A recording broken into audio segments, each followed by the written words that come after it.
Welcome back. ফিরে এলাম এক ঝলকের পুলক ঘোষ। সুপ্রভাত, গুড মর্নিং। সকালবেলায় ছুটির দিনে আমরা বনগা সেকশনের হাসনাবাদ লাইনে হাসনাবাদ লোকালে উঠে পড়েছি। আমাদের ডেস্টিনেশন কোথায়? ডেস্টিনেশন ফ্যাসামারি। এই মুহূর্তে মালতীপুর স্টেশন থেকে আমরা সোজা একটা অটো নিয়ে আমরা কোথায় যাব সেই বটতলা অপেক্ষা করছে আমাদের প্রতিনিধিরা অপেক্ষা করছে বাইক নিয়ে। তাহলে শুধু দর্শক, আপনাদের যে ভিডিওটি আমরা শেয়ার করব সেটা মনোযোগ সহকারে আপনারা দেখুন। পুরোটা না টেনে বলতে বলতে আমরা বটতলার থেকে বাইকে চড়ে বসেছি। তাহলে রবিবার ছুটির দিনে আমার প্রিয় দর্শক, আপনাদের কোথায় নিয়ে চলেছি? চলুন বনশিকারি হয়ে ফ্যাসামারিতে যাব। সেখানে কি দেখব সেটাই আপনাদের উদ্দেশ্য দেখানো। তাই আপনাদের কাছে প্লিজ ভিডিওটি না টেনে পুরোপুরিটাই দেখুন। এই ফ্যাসামারি কোথায়? হাসনাবাদ লাইনে মালতীপুর স্টেশন থেকে মাত্র 10 কিলোমিটার রাস্তা। তাহলে প্রিয় দর্শক, আপনারা মালতীপুর হয়ে ফ্যাসামারিতে যেতে গেলে আপনারা কিভাবে যাবেন সে বিষয়টা আপনাদের একটু জানিয়ে দিই। আপনারা মালতীপুর থেকে গোপালপুর হয়ে সোজা চলে আসবেন অটোতে করে বটতলায় আপনাকে অটোটা ছেড়ে দিতে হবে। সেখান থেকে এই ফ্যাসামারি, এই যে রাস্তা, এই যে চাষের জায়গা থেকে যে রাস্তাটি সোজা চলে যাচ্ছে আপনারা দেখছেন, এটা সোজা গিয়ে মিশেছে বিদ্যাধরী খালে। এই বিদ্যাধরী খাল পার করার পরেই আপনাদের চোখে পড়বে মালঞ্চ। তাহলে শুধু দর্শক, আপনারা এখান থেকে মালঞ্চ হয়ে ধামাখালি এবং সুন্দরবন যেতে পারছেন।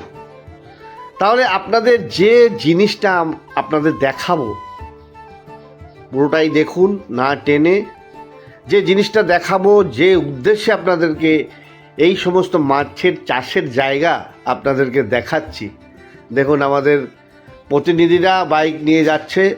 তবে একটা জিনিস আপনাদেরকে বারবার বলবো যে এখানে কিন্তু যান চলাচলের খুব সমস্যা। আপনারা গুনে পেটে কয়েকটি অটো হয়তো মালঞ্চর দিকে যায় আবার আসে। তো তাহলে আপনারা কিভাবে যাবেন? তাহলে আপনারা নিজস্ব বাইক নিয়ে আসুন বা গাড়ি নিয়ে আসুন। যদি এই মাছের চাষের জায়গা আপনারা দেখতে চান, যে ভিউগুলো আপনারা দেখছেন, দেখুন বাঁ দিকে চলে গেল আমাদের স্পট, ডান দিকে সোজা চলে গেল মালঞ্চ। এই যে স্পট আমরা বাঁ দিকে ঘুরেছি, দেখুন সেখানে রাস্তাও কিন্তু সুসংগঠিত, অর্থাৎ ঢালাই করে রাস্তাটা বেঁধে দিয়েছে। ঢুকে পড়েছি ফ্যাসামারি। আর কিছুক্ষণ পরে আপনাদের যে দৃশ্যটা দেখাবার জন্য এতক্ষণ অধীর আগ্রহে আপনারা বসে দেখছেন, সেই দৃশ্যটা আর কিছুক্ষণের মধ্যেই আপনাদেরকে শেয়ার করব। প্রিয় দর্শক, প্লিজ ভিডিওটি ভালো লাগলে অবশ্যই শেয়ার করুন, সাবস্ক্রাইব করুন, যাতে আগামী দিনে আপনাদের এরকম নতুন ভিডিও আপনাদের শেয়ার করতে পারি। প্রিয় দর্শক, আমরা প্রায় ফ্যাসামারি ঢুকে পড়েছি। ফ্যাসামারিতে গিয়ে আমরা কি দেখব, কি দেখাতে চলেছি, পুরোটাই আপনাদেরকে শেয়ার করব এবং করেছি। আর কিছুক্ষণ পরেই আপনাদের দেখাবো আমরা কি করতে চলেছি, কি করলাম, আপনাদের কি দেখাবো, কি পেলাম, সবটাই আপনাদেরকে শেয়ার করব। এই যে চাষের জায়গাগুলো দেখছেন, এখানে ভেটকি, ভাঙর, তেলাপিয়া, সমস্ত পার্শে কি মাছ বলবো, সামুদ্রিক মাছ বাদে সমস্তইটাই এখানে তৈরি হয় চাষ। তো বলতে আমরা ফ্যাসামারির আমাদের যে টুকরি, সেখানে আমরা চলে এসেছি। গন্তব্যস্থল আমাদের ডেস্টিনেশন এই ফ্যাসামারি। আমরা ঢুকে পড়েছি। ঢুকেই দেখুন আমরা কি এইবার দেখাবো, যার জন্য আপনাদের এসে আমার প্রতিনিধিরা ভেড়িতে জাল ফেলে দিয়েছে। ভালো করে মনোযোগ সহকারে দেখুন। এই জাল ফেলার পরে জালে মাছ উঠলো না কি উঠলো সবটাই আপনাদেরকে শেয়ার করব। তাই প্রিয় দর্শক, আপনারা দেখুন জাল উঠিয়েছে, এবং জাল থেকে আমরা কি দেখতে পাই, কি দেখতে পাবো, সেটাই আপনাদের বিষয়। আবার বলছি, ভিডিওটা পুরোটা দেখুন। এই যে জায়গা, এই জায়গায় সচরাচর এই যে জালটা ফেলা হয়েছে, এই পারমিশন ছাড়া জাল ফেলা যায় না। যদি পারমিশন ছাড়া জাল ফেলে দেন তাহলে কিন্তু আপনাদের অনেক সমস্যা সংকটের সম্মুখীন হতে হবে। তাই প্রিয় দর্শক, আমরা পুরোটাই দেখুন। আর কয়েক সেকেন্ড বা এক মিনিট কি 2 মিনিট বাকি, পুরোটাই ভিডিওটা দেখুন। কিছু মাছ উঠেছে এবং মাছের মধ্যে, জালের মধ্যে দেখুন, বলতে বলতে আমাদের একজন কাকা পড়ে গেছে ওইদিকে স্লিপ করে।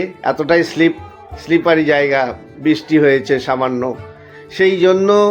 এবং জাল, আমাদের প্রতিনিধিরা দেখুন জাল থেকে কি বার করছে। তাই প্রিয় দর্শক, প্লিজ ভিডিওটি লাইক এবং সাবস্ক্রাইব করে ভিডিওটির উৎসাহিত করবেন, যাতে আগামী দিনে নতুন নতুন ভিউ আপনাদের দেখাতে পারি। দেখুন জাল থেকে যে সাপটি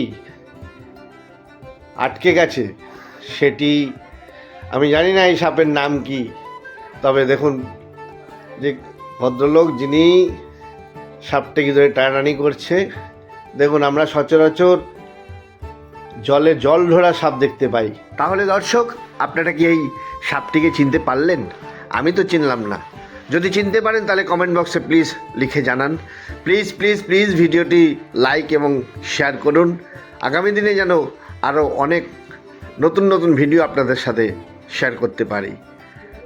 প্লিজ আপনারা সকলেই ভালো থাকুন, সুস্থ